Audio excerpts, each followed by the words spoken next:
నమస్తే. బల్గేరియాకు చెందిన ప్రముఖ ఆధ్యాత్మికవేత్త వాంజెలియా పాండేవా గుస్టరోవా అంటే ఎవ్వరికీ తెలియకపోవచ్చు. కానీ బాబా వంగా అంటే గతంలో ఆమె చెప్పిన పలు జోస్యాలు గుర్తుకొస్తాయి. అగ్రరాజ్యం అమెరికాలో ఆల్-ఖైదా ఉగ్రవాదులు 9/11 దాడులు, బ్రెగ్జిట్ సహా అనేక అంశాలపై గతంలో బాబా వంగా అంచనాలు నిజమయ్యాయి. దీంతో వంగా చెప్పే జోస్యం ఫలిస్తుందని ఐరోపా సహా ప్రపంచం మొత్తం బలంగా నమ్ముతారు. 12 ఏళ్ల వయసులోనే కంటి చూపును కోల్పోయిన ఆమెకు అదే తనకు వరమని చెప్పేవారు. నోస్ట్రాడామస్ ఆఫ్ బాల్కన్గా గుర్తింపు పొందిన ఈ అంధ ఆధ్యాత్మికవేత్త మరికొన్ని రోజుల్లో మొదలయ్యే కొత్త ఏడాది 2025కు సంబంధించి చెప్పిన జోస్యాలు ప్రస్తుతం మీడియాలో చర్చనీయాంశంగా మారాయి. ఈ అంచనాలు అంతర్జాతీయంగా అశాంతి, విధ్వంసాలకు మూలమయ్యేలా ఉండడం ఆందోళన కలిగిస్తోంది. మొదటిది, వాతావరణంలో అపూర్వమైన మార్పులు. వాతావరణంలో అపూర్వమైన మార్పులు భూమికి మరింత ముప్పుగా పరిణమిస్తాయి. దీనివల్ల వరదలు, తుఫాన్లు, హరికేన్లు, సునామీలు సహా తీవ్రమైన ప్రకృతి వైపరీత్యాలు సంభవిస్తాయని అంచనా వేశారు. ఇక రెండవది, ఇంధన విప్లవం.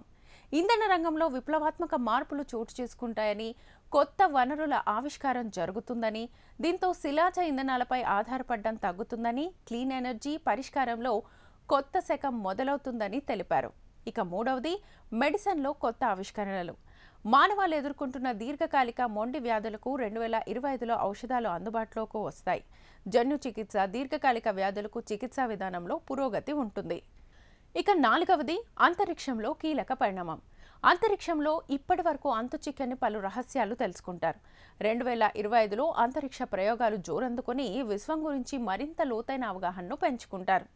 ఇక ఐదవది, ఐరోపా విధ్వంసం. పశ్చిమ దేశాల్లో యుద్ధం మొదలై పెను విధ్వంసం జరుగుతుంది. సిరియా పతనం ముగిసిన వెంటనే పశ్చిమ, తూర్పు దేశాల మధ్య భారీ యుద్ధం జరగొచ్చు.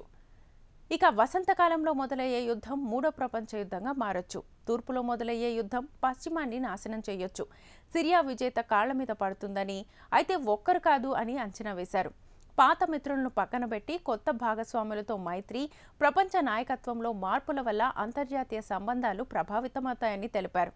ఇక ఆరవది, ఏలియన్స్తో కాంటాక్ట్. 2025లో గ్రహాంతర వాసులతో మానవులకు కాంటాక్ట్ ఏర్పడవచ్చు. ఈ పరిణామం బహుశా ప్రపంచ సంక్షోభానికి లేదా వినాశనానికి దారితీస్తుందని హెచ్చరించారు. ఇక ఫ్లయింగ్ సాసర్లపై నాసా పరిశోధనలకు సంబంధించిన అన్ని ఫైల్స్ను విడుదల చేస్తానంటూ డొనాల్డ్ ట్రంప్ ప్రకటించిన నేపథ్యంలో ఈ జోస్యానికి ప్రాధాన్యత ఏర్పడింది. అలాగే 2025 చివరి నాటికి టెలిపతి అందుబాటులోకి వస్తుందని, నేరుగా మెదడు నుంచి మెదడు మధ్య సంభాషణ జరుగుతుందని అన్నారు. ఈ ఆవిష్కరణ విప్లవాత్మక మార్పులు తీసుకొస్తుందని బాబా వంగా పేర్కొన్నారు. టెలిపతితో పాటు నానో టెక్నాలజీలో పురోగతి సాధిస్తారని తెలిపారు. అయితే టెక్నాలజీని దుర్వినియోగం చేస్తే దుష్పరిణామాలు తప్పవని హెచ్చరించారు. రోజువారీ జీవితంలో కృత్రిమ మీద భాగమవుతుంది. ఆరోగ్య సంరక్షణ, విద్య, పరిపాలన రంగాల్లో ఏఐ వినియోగం పెరుగుతుందని బాబా వంగా తెలిపారు.